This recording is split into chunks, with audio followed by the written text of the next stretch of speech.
This is not a clickbait. I've been using the iPhone 14 Pro for almost 2 weeks, and let's just say my expectations didn't match reality. At first, I liked everything, most likely because it was a new phone, I was excited. Then I started noticing flaws, and now I realized that it's better to sell it. Of course, it's just me, and this video is not to complain, but perhaps to warn you about some of the drawbacks you may face when using this new iPhone. The first and the least obvious drawback for me is the screen. On paper, it looks drastically better than the one found in 13 Pro. It's 2 times brighter, has always on, and a new cutout called Dynamic Island. But as soon as you start actually using it daily, you start noticing weird things. The brightness isn't all that bright, the always on isn't really useful, and the Dynamic Island feels like an unnecessary gimmick. Let me explain each item in detail. So, the bigger screen. 2000 nits seems like a lot, and it really is when using the phone outdoors or under a powerful light source. The magic feels real for a few minutes until the phone decreases the brightness to about the same degree as the old iPhones did. I suppose this happens due to overheating issues of the screen and internal components. Don't get me wrong, this increased brightness is great, but you can't really experience it in full. 13 Pro has the same issue, but the drop in brightness doesn't seem that significant, since percent-wise the decrease is smaller. It has to go down from 1000 nits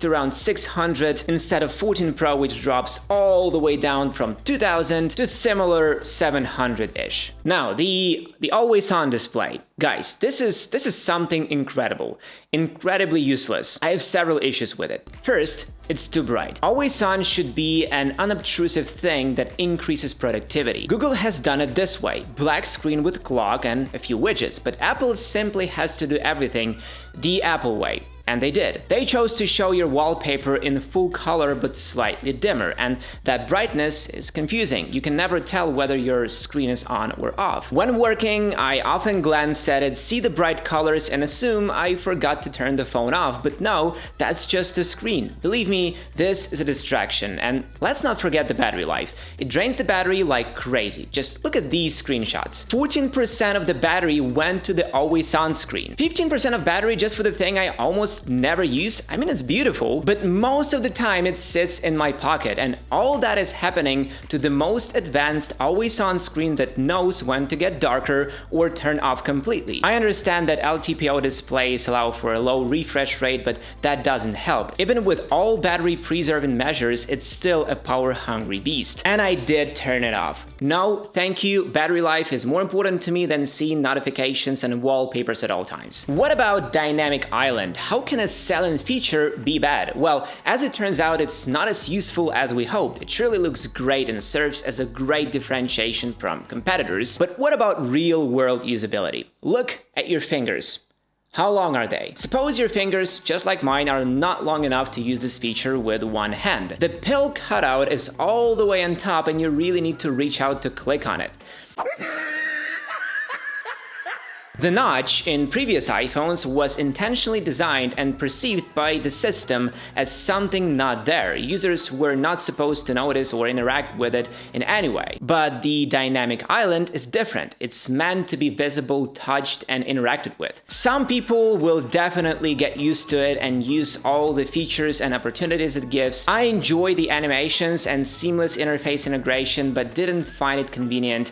And I have a few questions about cameras too. I do like the upgraded resolution, the new zoom options, and improved low-light performance, but what really grinds my gears is Apple ProRAW. Shooting raw 48-megapixel photos seems like fun until you need to transfer those somewhere for future editing. Images that are crisp, sharp, and detailed, with detailed shadows, soft textures, and balanced color palette seemingly don't want to leave the phone. AirDrop compresses, the Lightning port compresses, every way Apple wants us to transfer files does the compression. But I've got a solution: creating a smart album in Photos on Mac, specifying file type as RAW, selecting the images and exporting as unmodified originals. Sorry Apple, but I don't want to undergo these struggles every time I take a couple of pictures. Why is it so hard for photographers to obtain high quality images? It should be easy as a piece of cake.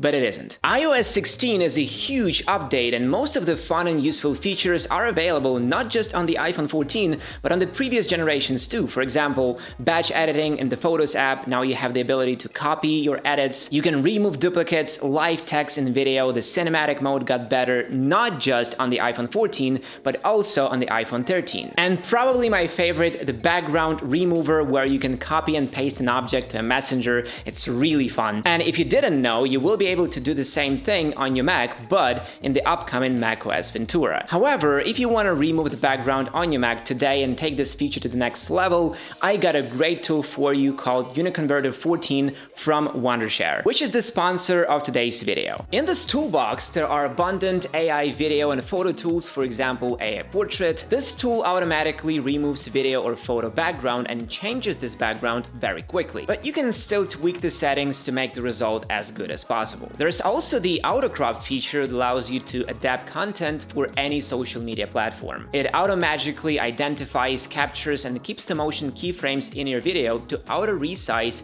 your original video. Of course, you can always use the adjust frame to manually adjust motion keyframes frame by frame based on the results of auto cropping videos. And the Uniconverter 14 is packed with lots of features. You can quickly convert and compress files, literally drag and drop, select a format, and render it out. They have this screen recording feature. We do it all the time on this channel, and it's a very simple process here in Uniconverter. Also, the auto subtitles generator simply saves your time on creating subtitles. So a great tool set on your Mac. It's easy to learn, cost-effective, and empowers you to work faster. Compress files to more manageable sizes, convert them into over 1,000 formats, and edit your videos all with one software. If you feel like learning more about Uniconverter 14, don't hesitate to hit the link and download a trial. And yeah, the overall image quality is great. Your photos will be beautiful and well processed no matter the environment. But can I call the updated main camera significantly better than the one found on 13 Pro? No, the improvements are real,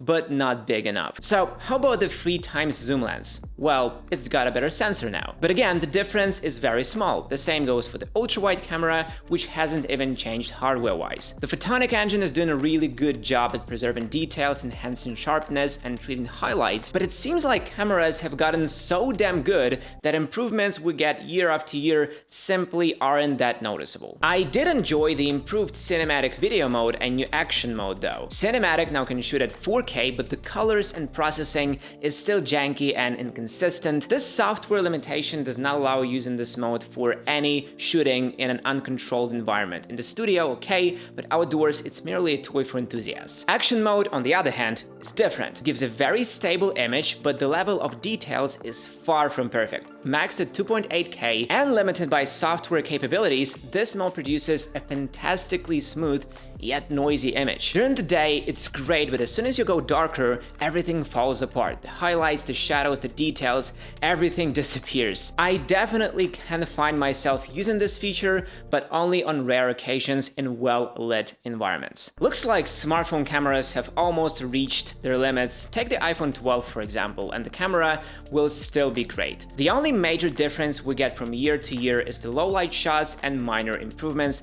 The truth is, almost all photos taken by people never leave their phones, and when they do, they end up on social media, heavily cropped and compressed. Then what's the point of upgrading in general? Without the always on, the phone holds its charge just as good as last year's flagship. But what is the point of having a cool feature if you are afraid to use it? With always on, the iPhone 14 Pro lives a few hours less than 13 Pro with degraded battery, all with the same load. I can't call myself a hardcore gamer or phone videographer, so exchanging that extras for battery life is something I would prefer. I need my phone with me at any moment, charged and ready to go. And that satellite connectivity for me is a miss. I really want to test it out, but I can hardly imagine myself in a situation when I'm lost in the wilderness without a connection. When was the last time you got lost? It's a useful feature without a doubt, but in my region, it will not be available for a while. Well, those are the main reasons for me to ditch this phone. I've already put it on sale, and possibly I will even sell it at a slightly higher price